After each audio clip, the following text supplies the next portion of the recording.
Ever notice how the idea of having guests over doesn't feel cozy? It feels like a mild threat, like your brain immediately goes, okay, but what time will they leave? You picture people sitting on your couch, touching your things, opening your fridge like they belong there, and suddenly your home doesn't feel like home anymore. Maybe you cancel last minute with a rain check that never gets cashed. Maybe you insist on meeting anywhere else. Cafes, parks, noisy restaurants where leaving is socially acceptable. Or maybe you host once every few years, treat it like a high stakes production, and then need 3 to 5 business days to emotionally recover. If any of that made you feel uncomfortably seen, yeah, this might be about you. And no, it's not just about being antisocial, messy, awkward, or bad at hosting. There's a deeper psychology behind why some people genuinely hate having guests over. And once you see it, you realize this isn't a personality flaw. It's a pattern, one shaped by nervous systems, boundaries, identity, and experiences that quietly taught your brain what home is supposed to protect. Let's talk about it. Because when you understand why your body reacts this way, you stop forcing yourself to just relax and start working with how you're wired instead of against it. Picture this. Someone texts, "We're nearby. Can we stop in for a bit?" No warning, no preparation window. Just now. Your heart rate spikes. Your eyes scan the room like a security camera. Shoes by the door. That mug in the sink. The chair that has become a laundry graveyard. And suddenly, you're apologizing in advance, even though no one has said a word. This is the hyper self aware host. For this type, guests don't trigger simple social anxiety, they trigger evaluation anxiety. The home isn't just a place to live, it's a reflection of identity, a public exhibit of competence, adulthood, worth. Psychologically, this often develops in environments where being observed meant being judged. Maybe criticism was frequent. Maybe standards were unclear but unforgiving. Maybe love felt conditional on doing things right. So now when people enter your space, your nervous system acts like it's under review. Every surface becomes a statement. Every imperfection becomes evidence. Every silence becomes imagined judgment. And here's the exhausting part. You don't even believe your guests are harsh people. The threat isn't external, it's internal. It's the voice that learned long ago to stay ahead of criticism by anticipating it. If this resonates, ask yourself this. When someone walks into your home, do you feel welcomed or exposed? Then there's another profile. Quieter, subtler, but just as powerful.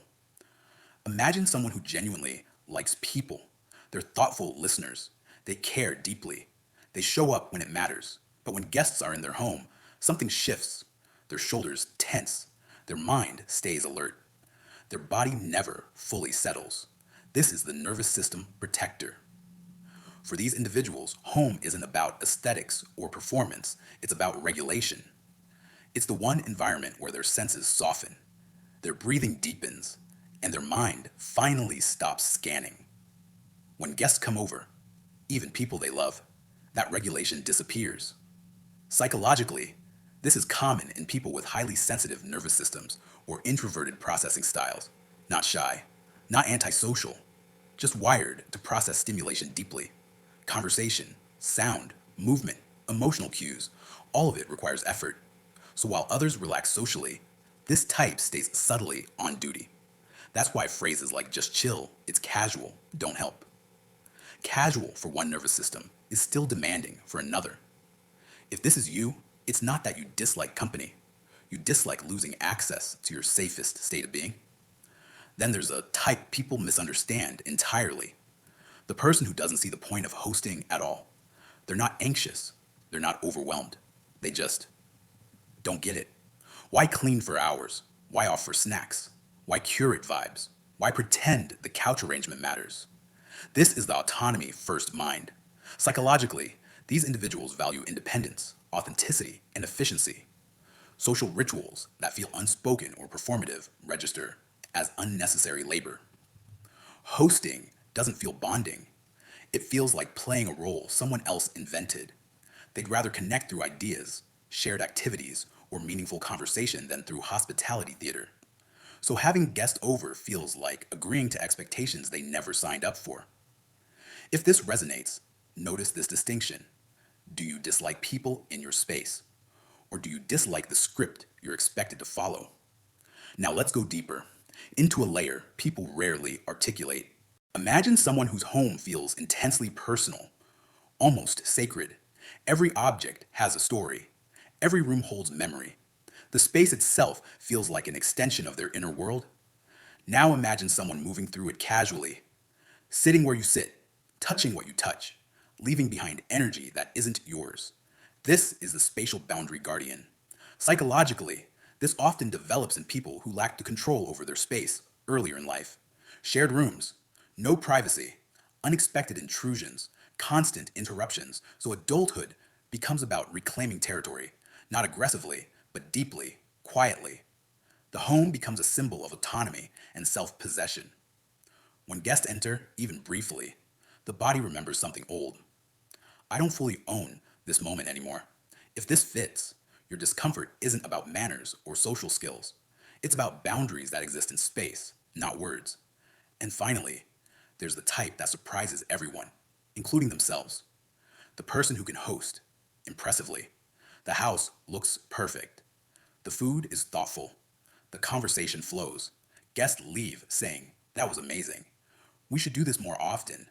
But after the door closes, the host collapses. Not physically, emotionally.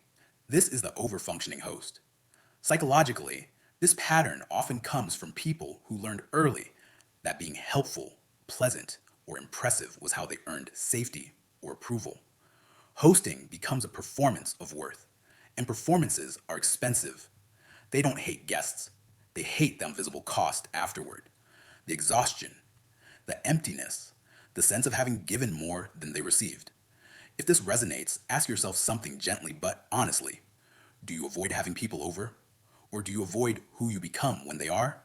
So, what does all of this mean? Hating having guests over isn't a character flaw, it's information. Information about how your nervous system protects itself, about how your past shaped your relationship with space, control, and visibility, about what home truly means to you. The real issue isn't that you don't host enough. It's that society treats hosting preferences like moral traits instead of psychological ones. Some people recharge through togetherness. Others recharge through solitude, predictability, or control. Neither is wrong. So take a moment and ask yourself, which pattern fits you most? Which one felt a little too accurate? And if your discomfort with guests could speak without apologizing, without explaining, what would it want you to understand? If this landed somewhere personal, you're not alone. Share which type you recognized, or how this shows up in your life. Sometimes naming the pattern is the first step toward finally making peace with it.